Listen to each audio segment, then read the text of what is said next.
Bonjour, bonjour et bienvenue. Je suis heureux de vous raconter ma vie d'addict, mon parcours d'addict, qui est pour l'instant à l'épisode 3. Et l'épisode 3, eh bien, c'est la descente aux enfers dans l'alcool pendant 25 ans, période 91-2015, où je vais découvrir les affres de l'alcool et du mécontentement.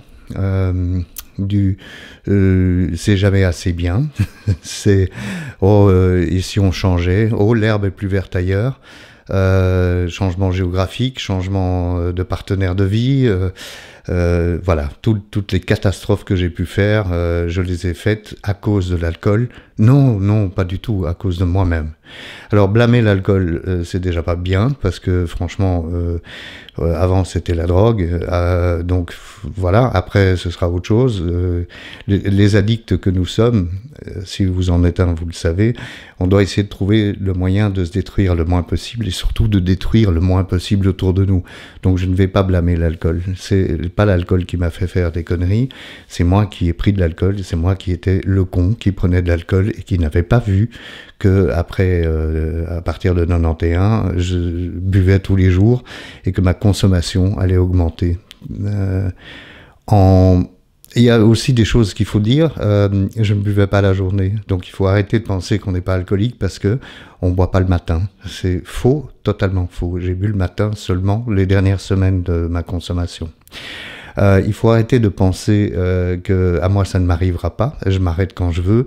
Oui, mais non, c'est pas vrai, parce que je ne me suis aperçu de rien et j'ai été pris dans le piège. Je suis pas plus idiot qu'un autre, et donc mon envie, c'est de vous dire, observez votre consommation de tous les produits en général, hein, mais surtout des produits qui détruisent. Bien sûr, les drogues, les médicaments peuvent être extrêmement destructeurs, et l'alcool, cette saloperie qui m'a pris et que je n'ai pas vu venir parce que j'étais aveuglé de colère, aveuglé de souffrance, aveuglé de solitude, même si j'étais entouré. Donc en 91, je me suis bien installé dans mon habitude de prendre l'apéritif tous les jours.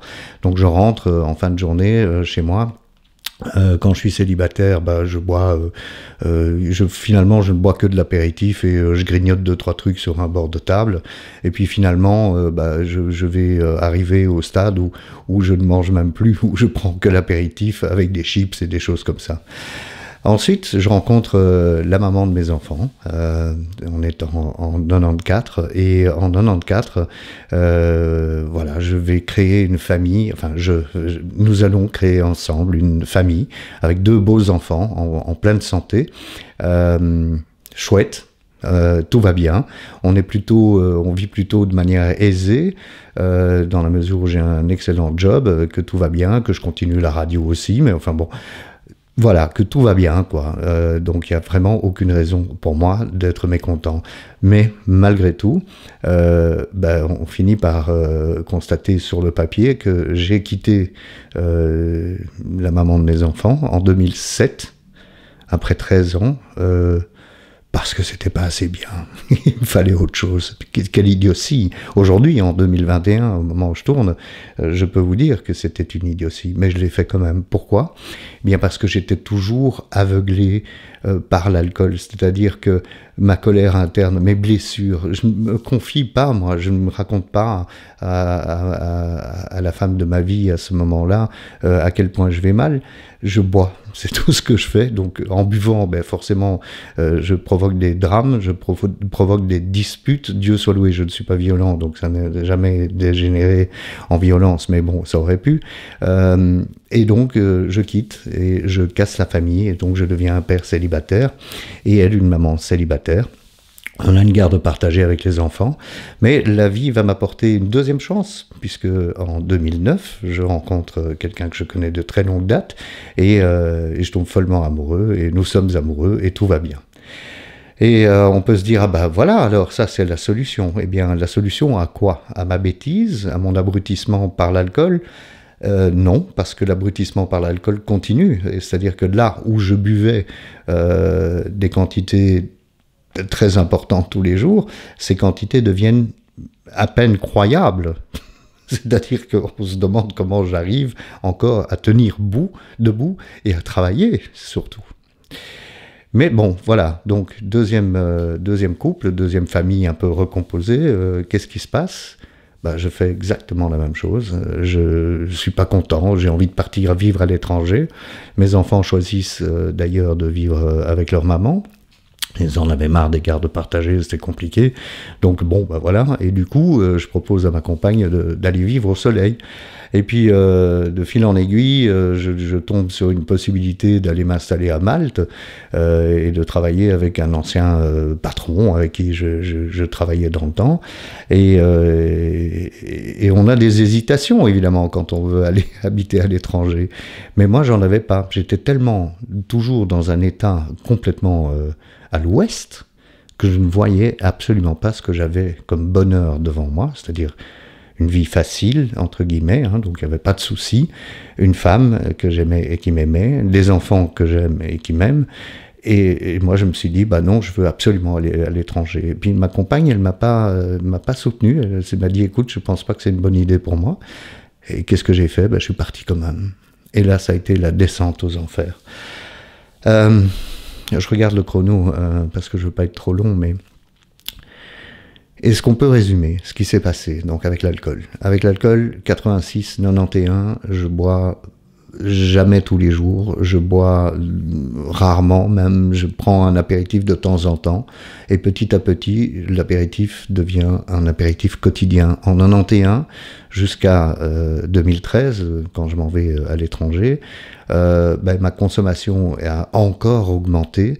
J'ai quitté le pastis pour le vin, mais je bois beaucoup plus de litres de vin, parce qu'en fait, ce qu'on ne sait pas, sauf si on parle à quelqu'un qui sait de quoi elle parle, une addictologue ou une alcoologue, m'a appris que c'est l'éthanol qui compte. Donc ce qui compte, c'est que forcément, si je bois un alcool fort, j'en boirai probablement moins de quantité que si je bois un alcool pas fort, où je boirai plus de quantité. Mais finalement, la dose d'éthanol, ce qui est l'alcool pur, reste la même, ou augmente d'ailleurs. Dans mon cas, ça a augmenté, ça a continué, et après 2013, eh bien, ça a été la descente aux enfers, mais la véritable descente aux enfers. Ma vie d'addict est devenue une vie de pseudo-jet-setter, de type qui vit à l'étranger, au soleil, avec la mer, les sorties tous les soirs. Et ça s'est terminé en drame complet, puisque j'aurais très bien pu me tuer, parce que j'ai eu des idées suicidaires un jour sur deux, on va dire, à regarder par-dessus la balustrade du dernier étage du penthouse, là où j'habitais, pour voir si je ne serait pas une bonne idée de sauter, parce que je n'en pouvais plus.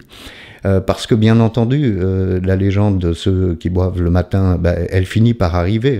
Donc, dans les dernières semaines, je buvais 24 heures sur 24. Je ne buvais pas...